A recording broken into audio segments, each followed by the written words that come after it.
Hey, it's Christina, and we're talking test-taking tips. And today we're going to talk about pacing. One of the best ways to pace out a long test is to first work on your pacing for shorter sections. So the best way to be sure that you're pacing each section well is to try timing yourself on smaller groups of questions. You want to set pacing intervals. So basically the idea is if you can do a certain amount of questions in a certain amount of time, then you can probably keep up that pace for the whole section or even the whole test. So the timing for the reading and the English sections, for example, are about 9 minutes per passage. Now, the idea is not that you get in there and do that passage in 9 minutes as fast as you can. Instead, you're timing one passage and one set of questions at a time. And then you look at what you got correct and incorrect. You look at how much time you took and you ask yourself, where could I maybe have spent 30 less seconds or 15 less seconds? Or maybe where should I have spent 15 more seconds, right?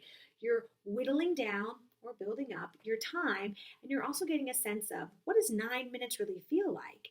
And while you're doing this, you are practicing different passages with different types of questions, yeah? Now, the science and the math are a little trickier, but basically it's an average of 5 minutes per every science passage and pretty much 1 minute per math question. But we can pretty easily see how certain science passages and certain math questions would take more time or less time, depending on difficulty. So for the math, there's a simple trick. You want to do every 10th question. So like all the threes. 3, 13, 23, 33, 43, 53 would be 6 questions ranging in difficulty, and you would take 6 minutes to do those questions. Similarly, with the science, you would pick 2 passages. One passage would have a whole bunch of data representation, tables and charts, and then the other passage would maybe have more text.